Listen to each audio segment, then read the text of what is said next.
The morning sun cast long shadows across the rocky surface of Kepler 442b, as Sergeant Jake Morrison stood at the edge of the training compound. The red dirt beneath his boots felt foreign compared to Earth soil, but after 3 years on this remote planet, he had grown used to the alien landscape. The Galactic Defense Coalition had chosen this world specifically for its harsh conditions and unforgiving terrain. If soldiers from different species could work together here, they could work together anywhere in the galaxy. Jake checked his watch and looked toward the barracks where his mixed squad was preparing for today's exercise. The interspecies military integration program was still new, and many in the coalition doubted whether humans could keep up with their alien allies. Today's mission would test that theory like never before. The first to emerge from the barracks was Ryan Blake, a former paramedic from Chicago who had joined the coalition forces 6 months ago. Ryan moved with the quiet confidence of someone who had seen emergency situations before. His dark hair was already damp with sweat from the morning's preparation, and his medical pack was secured tightly to his back. Jake had noticed that Ryan always carried extra medical supplies, a habit from his civilian days that translated well to military service. Katie Murphy followed close behind, her red hair pulled back in a regulation ponytail. She had been a construction worker before joining the coalition, and her practical approach to problem-solving made her invaluable during training exercises. Katie carried the squad's communications equipment and navigation tools, her steady hands perfect for the delicate electronic devices that kept the team connected to base camp. The alien members of the squad emerged next, their diverse forms creating an impressive display of galactic diversity. Zixthala moved with the grace of her crystalline people, her translucent body catching the morning light and casting rainbow patterns on the ground. The Vorthan Collective had contributed some of their finest warriors to the program, and Zixthala was no exception. Her natural ability to process multiple data streams simultaneously made her an excellent tactician. Kreezen stomped out of the barracks with the heavy footsteps typical of his species. The Saurian warrior stood nearly 7 feet tall, his green-scaled skin gleaming in the sunlight. His reptilian features were set in what humans might mistake for a permanent scowl, but Jake had learned to read the subtle expressions of the Saurian people. Today, Kreezen looked eager for the challenge ahead. His powerful build and natural armor made him nearly invincible in close combat situations. 3 other alien squad members completed the group. Nixara, a flowing liquid form being from the Aquarian systems who could adapt her shape to navigate almost any terrain. Vekmur, a heavily armored insectoid from the Hive worlds whose 6 arms could carry multiple weapons simultaneously. And Quintal, a tall, thin humanoid from the ethereal reaches whose telepathic abilities made him an excellent scout. Jake gathered the squad around a holographic display that showed the day's mission parameters. The exercise would take them through 30 miles of the planet's most challenging mountain terrain, simulating a real battlefield scenario where different species would need to rely on each other for survival. The route included steep climbs, narrow canyon passages, and unstable rock formations that would test both individual abilities and team coordination. "Listen up," Jake began, his voice carrying the authority of years of military experience. "Today's exercise is designed to push every one of you to your limits. The terrain ahead is unforgiving, and the weather reports show possible storms moving in from the west. You'll need to work together if you want to complete this mission successfully." Zixthala's crystalline form shimmered as she processed the mission data. "The projected completion time seems optimistic for human participants," she observed in her melodic voice. "Perhaps we should adjust expectations based on the physical limitations of our organic teammates." Ryan exchanged a glance with Katie, both humans recognizing the subtle condescension in the alien's tone. This was nothing new. Despite months of training together, many of the alien squad members still viewed humans as the weak link in their team.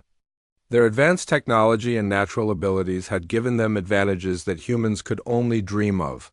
But Jake had seen enough combat to know that technology and natural gifts weren't everything. Kreezen's massive head turned toward the humans, his yellow eyes studying them with curiosity. The mountain passes ahead would be simple for my people to navigate. Our claws provide excellent grip on rock surfaces, and our scales offer natural protection from falling debris. How do soft-skinned humans plan to survive such conditions? Katie adjusted her pack straps and met the Saurian's gaze directly. We'll figure it out as we go, she replied with a slight smile. Humans have been climbing mountains for thousands of years before we ever met any of you.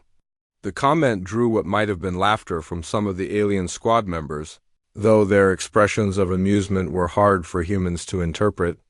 Vekmar's mandibles clicked, and what Jake had learned was the insectoid equivalent of a chuckle, while Nixara's liquid form rippled with apparent amusement. Jake continued the briefing, outlining the specific challenges they would face. The first section of the route would take them through a series of steep switchbacks that climbed nearly 2,000 feet in elevation. The rocky terrain was known to be unstable, and several training exercises had been forced to turn back due to rock slides and equipment failures. After the initial climb, they would traverse a narrow ridge that connected two mountain peaks. The ridge was barely wide enough for single-file travel, with 1,000-foot drops on both sides. Weather conditions on the ridge could change rapidly, and more than one training mission had been caught in sudden storms that made the passage nearly impossible. The final section would bring them down through a series of canyons and gorges, where flash floods were a constant threat. The terrain here was particularly challenging for larger squad members, as the narrow passages would require careful navigation and potentially some creative problem-solving. Each species brought unique advantages to the mission. Zixtella's crystalline structure made her nearly immune to weather conditions, while her ability to process multiple data streams simultaneously would help with navigation and tactical planning. Krizen's strength and natural armor would be invaluable in the rocky terrain, and his species' excellent balance would help on the narrow ridge sections. Nixara could adapt her liquid form to squeeze through tight spaces and potentially scout ahead through areas too dangerous for solid-form beings. Vekmar's multiple arms would allow him to carry extra equipment and provide assistance to other squad members during difficult climbs.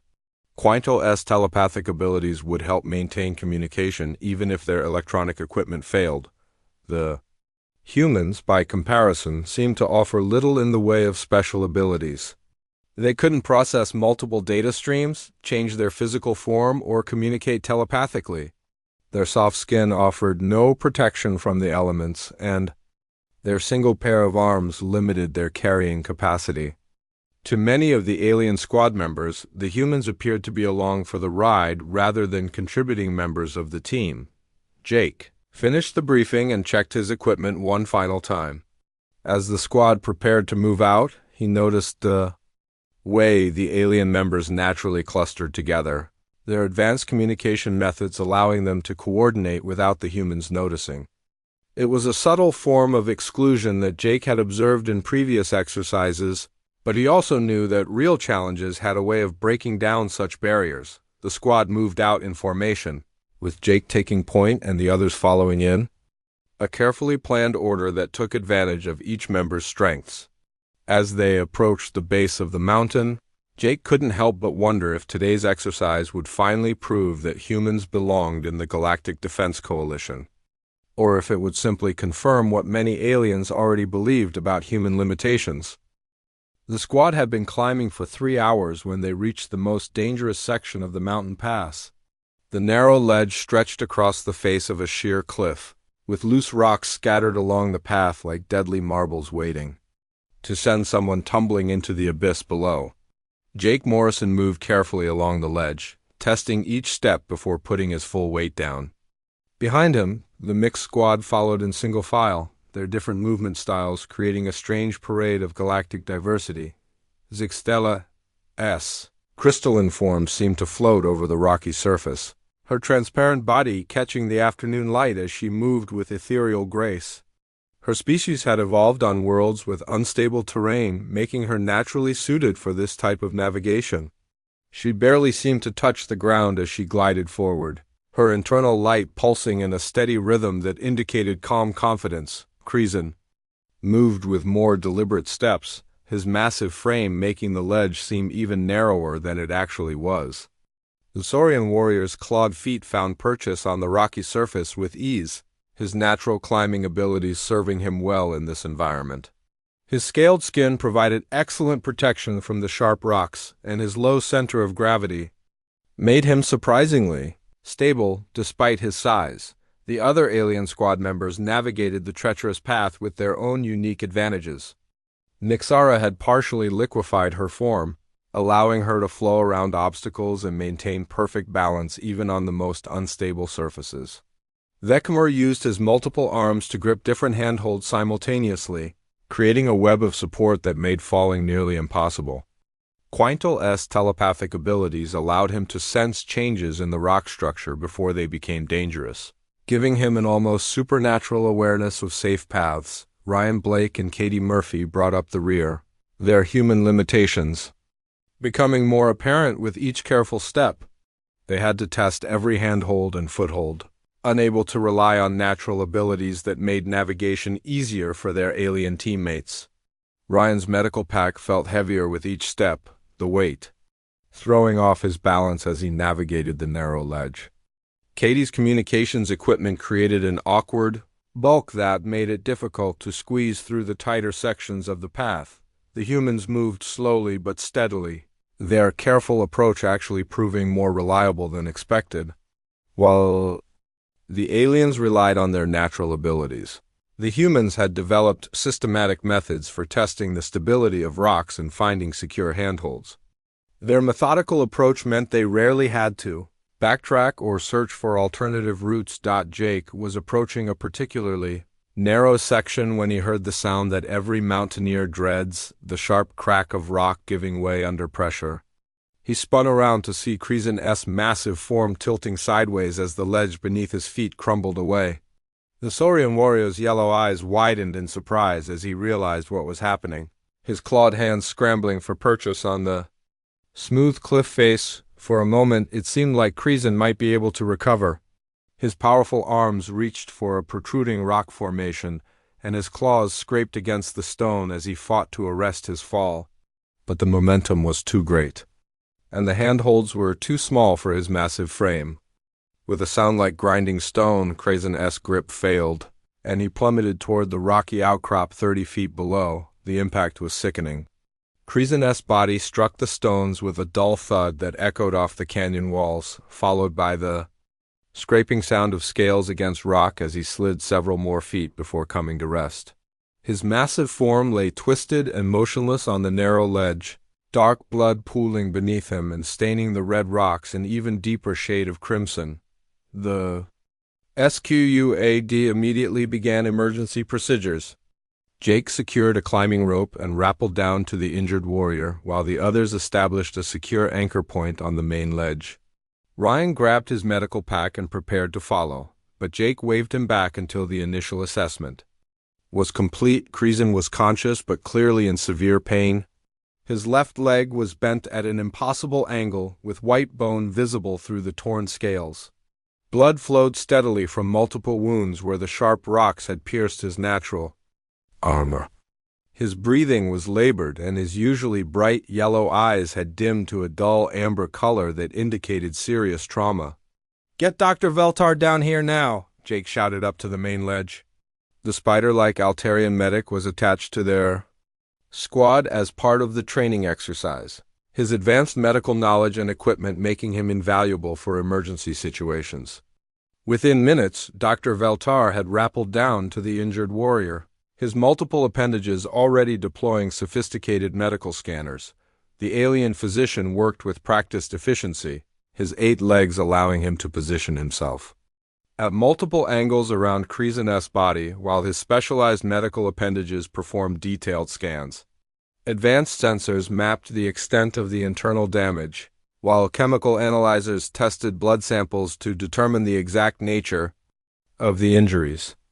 The equipment was far beyond anything available in human medicine, capable of detecting cellular damage and predicting recovery outcomes with remarkable accuracy. After several tense minutes of examination, Dr. Veltar's assessment was grim. His Translated voice carried the weight of professional certainty as he delivered his diagnosis to the waiting squad members. The break in Crescent S leg had severed major blood vessels, and internal bleeding was causing his blood pressure to drop rapidly. Without immediate access to their ship's medical bay and its advanced surgical capabilities, the warrior would not survive. The alien squad members accepted this verdict without question. In their cultures, such injuries sustained in the field were considered fatal, and there was no shame in accepting the inevitable. Zixtela began the process of recording Krazen's final words for transmission to his clan, while Vekmar prepared the ceremonial wrappings that would preserve his body for transport. Nixara shifted her form to create a more comfortable surface for the dying warrior to rest upon. Dr. Veltar administered pain medication from his advanced pharmaceutical supplies, but made it clear that this was only to ease Krazen's suffering in his final hours. The sophisticated medical equipment painted a clear picture of progressive organ failure and blood loss that would prove fatal within a matter of hours. From the alien perspective, the situation was hopeless, and the kindest thing to do was to make Krazen's death as peaceful as possible. Quintal used his telepathic abilities to maintain gentle contact with Krazen's mind, providing comfort and helping to ease his fear. The ethereal being's presence was a source of calm for the injured warrior, whose thoughts were becoming increasingly fragmented as blood loss affected his brain function. The telepathic connection also allowed the squad to understand the extent of Krazen's pain without relying on verbal communication. As the alien squad members began their death preparations, they maintained the professional demeanor that their species considered appropriate for such situations. Death in the field was an accepted risk of military service, and their cultures had developed elaborate rituals for honoring fallen warriors. The focus was on dignity and proper ceremony rather than desperate attempts to change an inevitable outcome. The humans watched this process with growing disbelief. Ryan Blake stood at the edge of the ledge, his medical pack still strapped to his back. His training as a paramedic warring with the alien assessment of the situation. Katie Murphy's hands clenched into fists as she watched the preparations for death when her instincts told her to fight for life. Jake Morrison found himself caught between respecting alien customs and his own military training that emphasized never leaving a soldier behind. The cultural divide had never been more apparent than in this moment of crisis. The aliens saw acceptance of death as wisdom and dignity, while the humans saw it as premature surrender. The question now was whether the humans would respect their alien allies' judgment or follow their own instincts to fight against seemingly impossible odds. Ryan Blake could not accept what he was seeing. While the alien squad members continued their death preparations around Krazen's broken body, Ryan's mind raced through everything he had learned during his years as a paramedic in Chicago. He had seen injuries just as severe in car accidents and construction site emergencies, and he had saved lives that others had given up on. The advanced alien medical equipment might be painting a hopeless picture, but Ryan's human experience told him a different story. "Wait," Ryan said, his voice cutting through the solemn atmosphere on the rocky ledge. "Let me take a look at him." Dr. Veltar's multiple eyes turned toward the human with what might have been surprise. "Your primitive medical knowledge cannot change the reality of the situation," the spider-like physician replied, his translated voice carrying a tone of professional dismissal. "My scanners show massive internal bleeding and organ damage that requires immediate surgical intervention. Without access to our ship's medical bay, death is inevitable." Ryan ignored the alien doctor's protests and knelt beside Krazen's massive form. The Saurian warrior's breathing was shallow and labored. His scaled skin had taken on a grayish tint that indicated severe blood loss, and his eyes were unfocused with pain.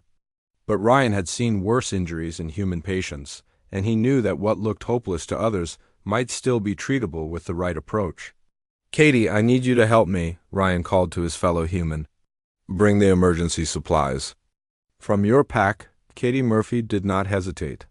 She had worked construction sites where serious injuries were common, and she had seen Ryan's skills in action during previous training exercises. While the alien squad members watched with growing concern, Katie quickly unpacked her emergency medical supplies and laid them out on the rocky surface. Ryan began his examination with his hands instead of relying on electronic equipment. His fingers probed gently around the broken bone, feeling for the extent of the damage and the location of the severed blood vessels. The injury was severe, but Ryan's experience told him that the bleeding could be controlled with direct pressure and proper positioning. The bone break was clean, which meant it could be set and stabilized if he could construct an adequate splint. "This is madness," Zixtela said, her crystalline form shimmering with agitation. "The human lacks the knowledge and equipment necessary to treat such injuries. He will only cause additional suffering." Ryan did not respond to the alien's concerns. He was already working with the focused intensity that came from years of emergency medical training.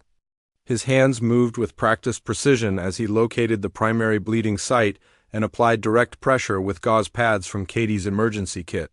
The bleeding began to slow almost immediately, proving that the injury was more manageable than the alien equipment had suggested. "I need something rigid for a splint," Ryan said to Katie. "Check the equipment packs for anything we can use." Katie began digging through their gear, looking for materials that could serve as splinting. Material. She found metal support struts from their shelter equipment and lightweight composite panels from their communications gear. The materials were not designed for medical use, but Ryan's experience had taught him to improvise with whatever was available. Dr. Veltar protested again as Ryan began constructing his makeshift splint.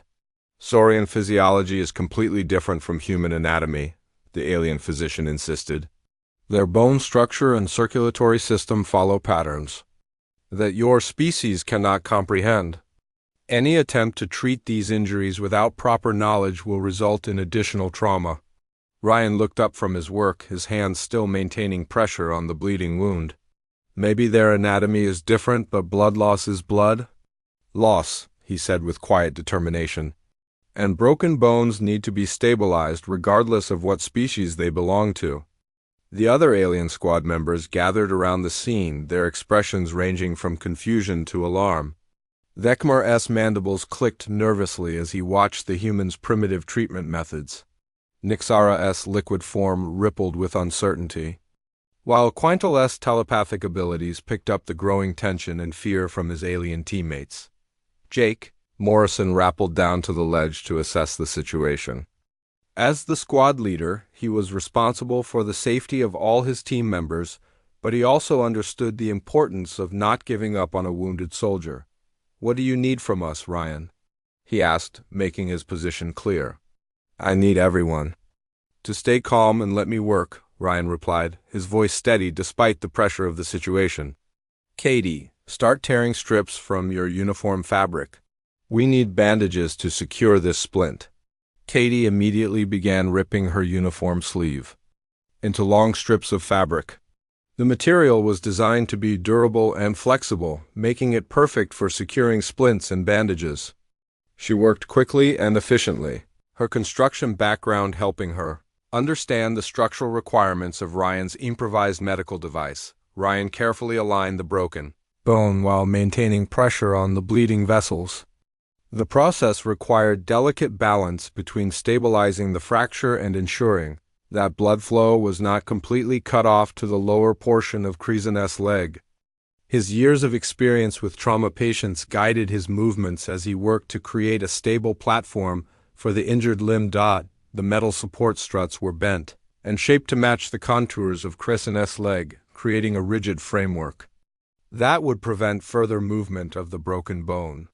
Ryan used the composite panels to create padding between the metal and the saurian's scaled skin, ensuring that the splint would not cause additional injury during transport. "His blood pressure is stabilizing," Ryan announced after checking Krizen's pulse.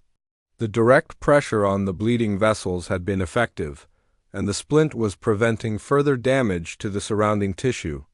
"The bleeding is under control and the bone is properly aligned." Dr. Veltar's multiple appendages deployed additional scanning equipment to verify Ryan's claims. The readings showed that the human's primitive methods had indeed stabilized the patient's condition beyond what the alien physician had thought possible. The bleeding had stopped, the bone was properly positioned, and Krizen's vital signs were showing signs of improvement. "This is impossible," Dr. Veltar muttered, his translated voice carrying notes of disbelief. The scans indicated that the damage was too severe for field treatment. Ryan finished securing the splint with Katie's improvised bandages, creating a solid support structure that would protect the injured leg during transport. "Sometimes the best equipment can't replace experience and determination," he said, cleaning blood from his hands with antiseptic wipes. "I've seen injuries like this before, and I know they can be treated if you don't give up." Krizen's eyes had regained some of their brightness, and his breathing was becoming stronger and more regular. The pain medication that Dr. Veltar had administered was helping, but the real improvement came from the stabilization of his injuries and the control of the bleeding. The massive warrior was still seriously injured, but he was no longer dying. The alien squad members stared at Ryan's work with a mixture of amazement and confusion. Their advanced medical training had told them that such injuries were fatal in field conditions. Yet the humans' primitive methods had achieved results that seemed impossible. The cultural divide between accepting death and fighting for life had never been more apparent. "He still needs proper medical treatment," Ryan said, checking his watch to estimate how long the splint would remain effective. "But he's stable enough to transport now. We need to get him back to base camp as quickly as possible." The question now was how to transport a 300-pound injured Saurian warrior across 10 miles of treacherous mountain terrain. The alien squad members looked at each other uncertainly, their natural abilities suddenly seeming inadequate for the task ahead. But Ryan Blake was already formulating a plan that would test human determination in ways that even he had not anticipated. Ryan Blake stood up from beside Krizen's stabilized form and looked out at the treacherous mountain terrain that stretched between them and base camp. 10 miles of rocky paths, steep climbs, and dangerous passages lay ahead, and somehow he had to get a 300-pound injured Saurian warrior across all of it. The logical part of his mind told him it was impossible, but the same stubborn determination that had driven him to save lives as a paramedic in Chicago refused to accept defeat. "I'm going to carry him back," Ryan announced to the stunned squad members. The silence that followed his statement was broken only by the wind whistling through the canyon walls. The alien squad members exchanged glances that clearly communicated their belief that the human had lost his mind. Even Jake Morrison, who had seen Ryan's medical skills in action, looked skeptical about the feasibility of such a plan. Dr. Veltar was the first to voice what everyone was thinking. "That is completely impossible," the spider-like physician sighed, his multiple appendages gesturing toward Krizen's massive form. "The patient weighs nearly 300 pounds, and the terrain ahead includes steep climbs and unstable rock formations. Even if you possessed the physical strength to carry him, which you do not, the journey would take too long and he would succumb to his injuries." Zixthela's crystalline form shimmered with what might have been distress. "The human's emotional attachment to preserving life is admirable, but it is clouding his judgment," she observed. "Such a journey would be impossible even for our strongest warriors, and humans are known to be physically inferior to most galactic species." Vekmar's mandibles clicked rapidly as he calculated the logistics of the proposed journey. "My species could potentially carry such weight over short distances, but 10 miles of mountain terrain would be beyond even our capabilities," he said. "The human proposal is not merely difficult, it is physically impossible." Ryan ignored their protests and began examining their equipment to see what could be used to construct a makeshift stretcher. He found lightweight aluminum poles from their shelter equipment and strong fabric from their emergency supplies. His construction experience had taught him how to build structures that could bear significant weight, and he began laying out materials with the methodical approach of someone who had solved impossible problems before. Katie Murphy immediately moved to help him, understanding without words what Ryan was planning. She began sorting through their gear to identify items that could be repurposed for the transport system. Her background in construction made her skilled at seeing how different materials could be combined to create functional solutions.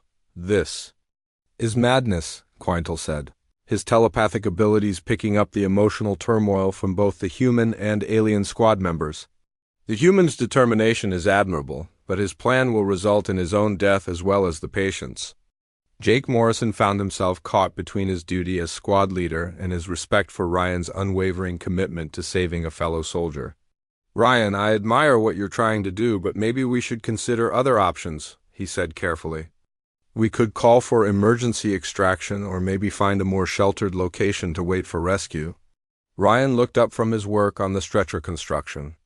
"Base camp is 10 miles away, and we don't know how long it would take for an extraction team to reach us," he said.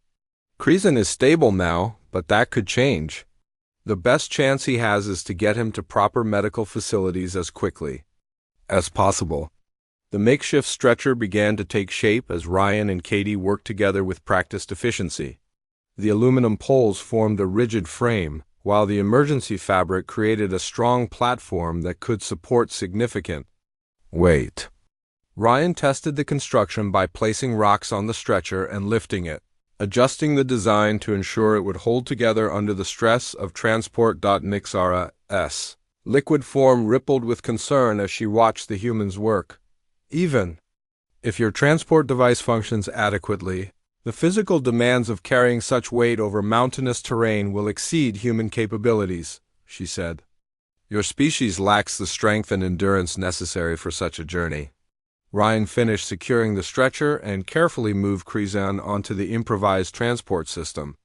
The injured Saurian's weight immediately tested the construction, but the aluminum frame held firm and the fabric platform distributed the load evenly. Ryan made final adjustments to ensure that the splint remained secure during transport. "I've carried injured people before," Ryan said, checking the straps and handles he had added to the stretcher. "It's not about being the strongest or having the best equipment, it's about refusing to give up when someone's life depends on you." Dr. Veltard deployed his medical scanners one more time to assess Kreezen's condition. "The patient is currently stable, but the physical stress of transport over such terrain will likely cause his condition to deteriorate rapidly," the alien physician warned. "Even if you could somehow carry him the entire distance, which I maintain is impossible, the journey itself may prove fatal." Ryan secured his medical pack and checked his water supply, knowing that the journey ahead would test every limit of human endurance. "Then we better move fast," he said, taking position at the head of the stretcher. "Katie, can you help me get him positioned for the first section?" Katie moved to the other end of the stretcher without hesitation. She had worked alongside Ryan during previous training exercises and had seen his determination in action before. "I've got the navigation equipment," she said, adjusting her pack to ensure that their communications gear remained accessible. "I'll scout ahead and find the safest path." The alien squad members watched in amazement as Ryan lifted his end of the stretcher and tested the weight distribution. The strain was immediately apparent in his posture, but his determination remained unwavering. His muscles tensed under the load and sweat began to form on his forehead, despite the cool mountain air. "This is impossible," Zixtala said again, but her tone had changed from dismissive to concerned. "Human physiology is not designed for such extreme physical demands." Ryan adjusted his grip on the stretcher handles and looked back at the alien squad members. "Maybe not, but we're going to try anyway," he said. "In human culture, we don't leave our wounded behind, no matter how impossible the situation seems." Jake Morrison made a decision that would define his leadership style for the rest of his career. "The rest of you will provide support and assistance however possible," he ordered the alien squad members. "We're going to get Kreezen home, no matter what it takes." The journey began with Ryan and Katie carefully maneuvering the stretcher up the rocky ledge to the main path. The weight was enormous, and the uneven terrain made every step a challenge. Ryan's breathing became labored within the first few hundred yards, but he maintained his grip on the stretcher handles and continued moving forward. The alien squad members followed in stunned silence, unable to comprehend the human's stubborn refusal to accept the impossible. They had advanced technology, natural abilities, and superior physical capabilities, yet they were watching a supposedly primitive human attempt something that their own species would never consider feasible. As they began the long descent toward base camp, Ryan's determination would be tested in ways that would challenge every assumption about human limitations and redefine what it meant to never leave a soldier behind. The first mile was the hardest. Ryan Blake's muscles screamed in protest as he carried his end of the stretcher down the treacherous mountain path, every step sending jolts of pain through his back and shoulders.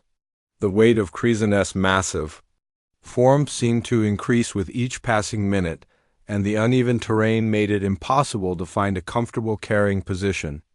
Sweat poured down Ryan's face despite the cool mountain air, and his breathing became harsh and labored. Katie Murphy matched his pace at the other end of the stretcher, her construction worker background helping her understand how to distribute the weight effectively.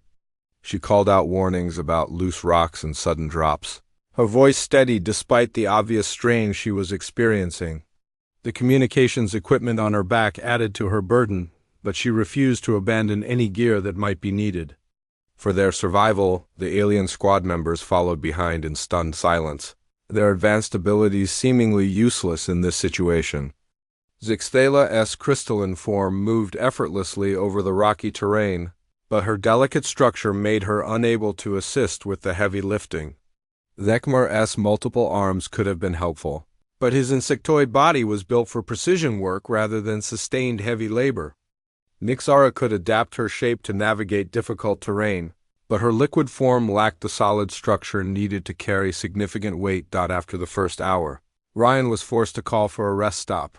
He carefully lowered his end of the stretcher and collapsed against a large boulder, his chest heaving as he fought to catch his breath. His hands were already developing blisters from gripping the metal handles, and his legs trembled from the exertion of carrying such weight over unstable ground. Dr. Veltar immediately moved to check on Kreezen's condition, his medical scanners, revealing that the injured Saurian's vital signs remained stable despite the rough transport. The patient is maintaining adequate blood pressure and oxygen levels, the alien physician reported with obvious surprise.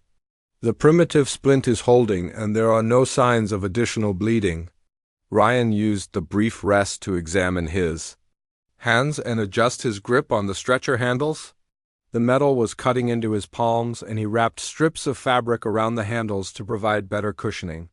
His body was already pushed beyond normal limits, but his determination remained unshaken. "We need to keep moving," Ryan said, forcing himself to stand despite the protest from every muscle in his body. "The longer we take, the more risk there is of complications." Quintal's telepathic abilities picked up the waves of pain and exhaustion, radiating from the human, but also detected an unbreakable core of determination that defied logical explanation. "The human's mind is focused entirely on completing this task," he reported to the other alien squad members. "His pain levels are extreme, but his resolve has not wavered." The second mile brought new challenges as the path descended through a series of switchbacks carved into the cliff face. The narrow turns made it difficult to maneuver the stretcher, and several times Ryan and Katie had to completely reposition themselves to navigate the tight corners. The constant changing of direction added new stresses to muscles that were already pushed beyond their limits. Jake Morrison took over navigation duties, scouting ahead to find the safest route and calling back warnings about particularly dangerous sections. His military training helped him identify potential hazards before they became critical, but he could see that Ryan was reaching the limits of human endurance far sooner than anticipated. "Maybe we should consider a longer rest," Jake suggested during their second break. "You've already carried him further than anyone thought possible." Ryan shook his head, even though the simple motion sent spikes of pain through his neck and shoulders. "Every minute we delay is another minute that something could go wrong," he said, checking Kreezen's pulse to ensure the injured warrior remained stable. "I can make it the full distance." The third and fourth miles became a blur of pain and determination. Ryan's vision began to tunnel as exhaustion took its toll, and several times he stumbled on loose rocks that he would normally have avoided easily. His breathing became ragged and desperate, But he continued to put one foot in front of the other with mechanical persistence. Katie began to show signs of serious fatigue as well, her face pale with exhaustion and her movements becoming less coordinated. But like Ryan, she refused to give up or suggest that they abandon their mission. The human concept of never leaving a soldier behind had become more than just words during this grueling journey. The alien squad members found themselves providing assistance in ways they had never expected. Vekmar used his multiple arms to clear obstacles from the path ahead, while Nixara scouted dangerous sections to find the safest routes. Even Zixthala contributed by using her data processing abilities to calculate the most efficient path to base camp. By the 6th mile, Ryan's legs were shaking uncontrollably with each step. His hands had lost most feeling due to the constant pressure on his nerves, and he was relying purely on muscle memory to maintain his grip on the stretcher handles. Dark spots began to appear at the edges of his vision, warning signs that his body was approaching complete collapse. "The human cannot continue much further," Dr. Veltar observed, his medical scanners detecting dangerous levels of exhaustion and dehydration in Ryan's system.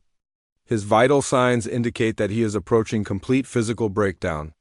Ryan heard the alien physician's assessment but refused to acknowledge it. He had carried injured people through the streets of Chicago during riots and natural disasters, and he had never given up on a patient yet. The weight on his shoulders might be crushing his body, but it could not break his spirit.